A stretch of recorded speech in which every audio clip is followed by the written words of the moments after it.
Good morning, everyone. For those of you who don't know me, my name is Madison and I'm the Vice President of the SCPA, and welcome to the 10th Annual Praxis Conference. We have a really good lineup of people today. I guess enjoy. It's going to be a really good 2 days and we'll see you for dinner tonight. But I'd like to do the acknowledgement of country. So I just want to acknowledge and pay respect to the people, the traditional custodians of the land whose land I'm on today. I pay respect to past, present, emerging elders and the country that each of us lives on and is sustained by. I am mindful that within and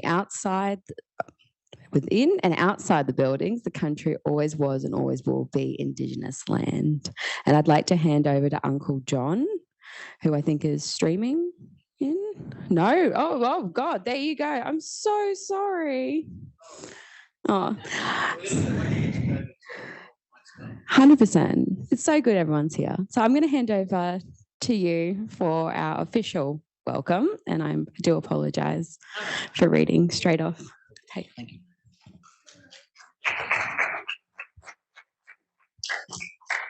Yeah, these post-COVID traumas still persist with online. Everyone's got into the habit of doing online stuff.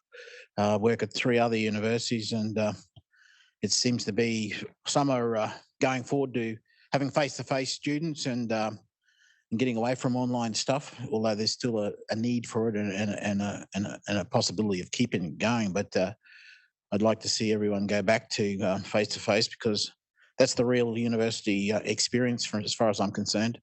I've had 25 years in it and 23 years at Griffith, and I'm at UQ and also the Bond Elder for the last couple of years. But thanks very much for welcoming me here today. Anyway, it's really nice. I haven't been on this campus before. It's a lovely campus. Good people. I've already met a few of you already this morning, so it's a real pleasure being here. And what a great thing for people doing the postgrads, going on to that further education. It's important right across the community, right across the different sectors of the community in such a different world, a difficult world after COVID. And it's hopefully going to turn around, but we've got to remain optimistic and not pessimistic.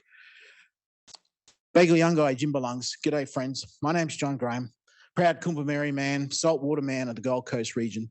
Our people are part of the Wadi Yugambeh language group, whose land stretch from the Logan River in the north, the Tweed in the south, the other side of the Great Dividing Range, out past Bow Desert, up to a place called Teviot Brook in the north, bordered by the beautiful Pacific Ocean. Kumba land stretch from the Coomera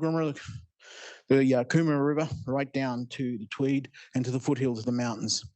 As it all welcomes, I'd like to acknowledge and pay my respects to elders past, present and emerging, because it was old people that fought the good fight in dark and desperate times in order for people of our generation to work with other Australians towards a reconciled nation, in order for us to leave a legacy for our young people.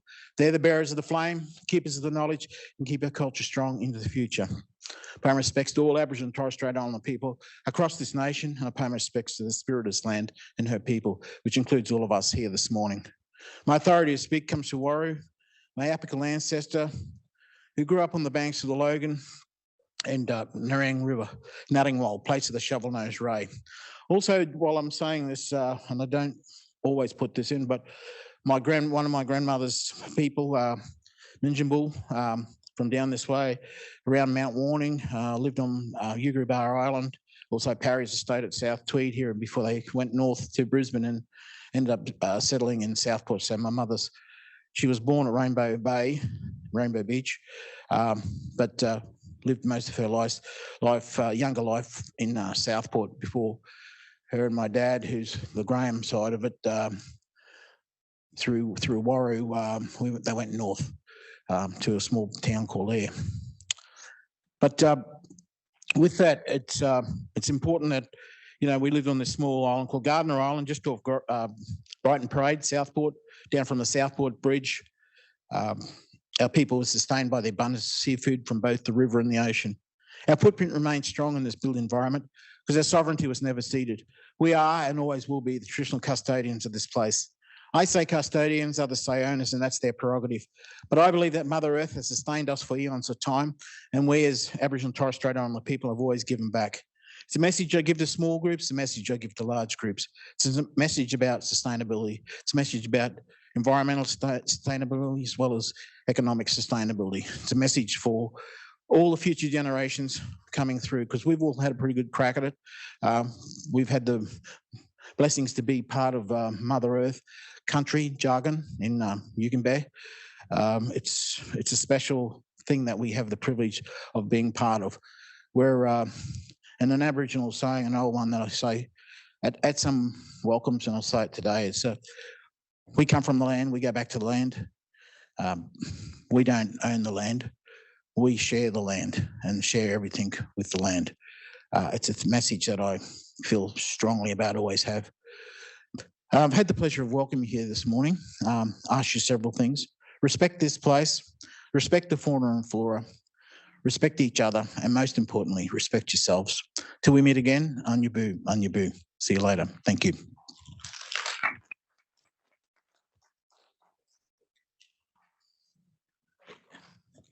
Thank you so very much for that welcome. We have a guest speaker to start off this morning, Professor Mary Spunberg from the Deputy Vice Chancellor of Research and Academic Capability. If I could welcome you up here.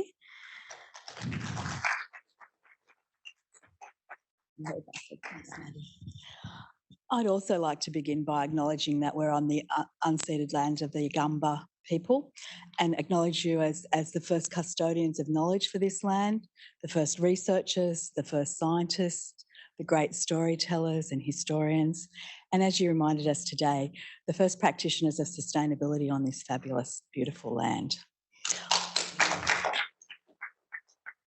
I'd also like to welcome you all to the Praxis 2023 Southern Cross Postgraduate Association's 10th annual conference. What a great landmark. Congratulations. Give yourself a clap.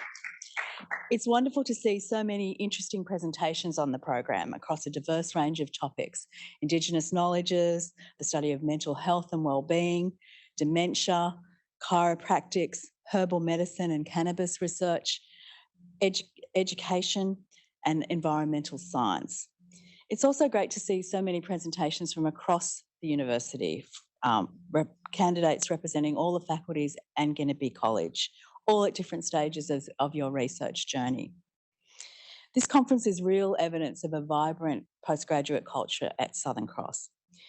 It's been a very, very long time since I did my PhD, but I remember it as a fabulous time, but also a time of great sociability, as well as great solitude. For all of those who began their research journey during COVID, it's really great to see you cracking on.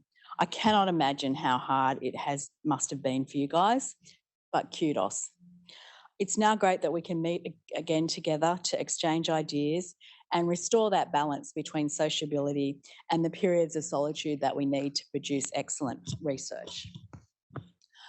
Communication of research is a critically important part of your research journey, and I think this conference is a really great starting point for many of you. If this is the first time that you've delivered a conference paper on your research, good luck. I don't want to, one day, maybe when I'm drunk, I'll tell you about my first conference paper. It was a really, I was incredibly nervous, and a very senior male professor came up to me afterwards and said, "Everything you said in that paper was wrong." So he was wrong. However, that wasn't a great start, but I persevered. For those of you who've already done this, good luck too. I still do get nervous about presenting new research, and maybe thinking about that first opportunity of doing it. That's probably why I still get nervous. But I know that you're going to be here in an incredibly supportive and collegial audience. So don't be nervous at all. You don't need to be. It's great that we can be together. I think it's really important I think it's really important for all researchers to listen to very different perspectives from different disciplines. It offers you different ways of thinking about the world, different ways of approaching your problems that you're dealing with, and just really, creates a great atmosphere. So I hope you find great synergies amongst your peers today, and that as early career researchers, you are the future of research. You are going to be the people that are solving the wicked problems that confront us now and in the future. When I was chair of the New South Wales DVCRs, one of the topics that we often talked about was how amazingly resilient our high degree research candidates were, particularly during COVID. And I think that really you are much better placed to be the future of research than any of us old fogies who like me have become pretty stuck in our ways. So good luck, and I'm really so proud to see you have cracked on during this very difficult period. I thought while I was here, I'd have an opportunity to talk about some of the great stuff that my office has been doing to support high degree research students, and hopefully get you involved in some of those if you haven't already been involved. One of the things that the office is there to support researchers at all stages of their career, but we are particularly committed to people who are just beginning. So my research and development team works hand in hand with the graduate school to provide as many opportunities as we possibly can to make sure that you get started on your journey really well. Last year, for instance, we introduced an impactful publishing program. This was a 12-week program that particularly targeted early career researchers and high degree researchers. There were 23 people that undertook that program. 16 of them were high degree research students. And they came from all faculties to complete this program. 9 of the high degree researchers submitted their articles that they worked on during that program, and they submitted them to really high quality journals. And one high degree research student who had never published anything successfully before had her article published out of that program. We're going to run it again later this year. So if you haven't done it, I'd really encourage you to step up and do that. It's a really great program. We've also just become members of the Queensland Cyber Infrastructure Foundation, QCIF, you might have heard of that. So if you have any digital research needs, like data or research or statistics, as part of that membership, we now have a digital research analyst who runs weekly researcher hour sessions on Wednesdays from 12 to 1 p.m. And these are open to everyone in the university, but we particularly encourage high degree research candidates to go and talk to ADE. QCIF also offers regular training on data analytics, statistics, high performance computing and programming, and you can all access those programs through the research office. We also offer a whole suite of other research skill development training via our researcher events calendar. Sorry, and we also promote regular researcher development through our emails. I know you probably get millions of emails and you probably don't look at them, but look at the ones from the research office because they often show really great opportunities for high degree researchers. For instance, throughout this year, we've been advertising Campus Plus researcher development webinars. And we hold several of these each month on various research topics that I think will be really appropriate for people who are beginning their research career. I encourage you to have a look at those, register, and if you can't attend when they're running, we actually record those and you can access them later.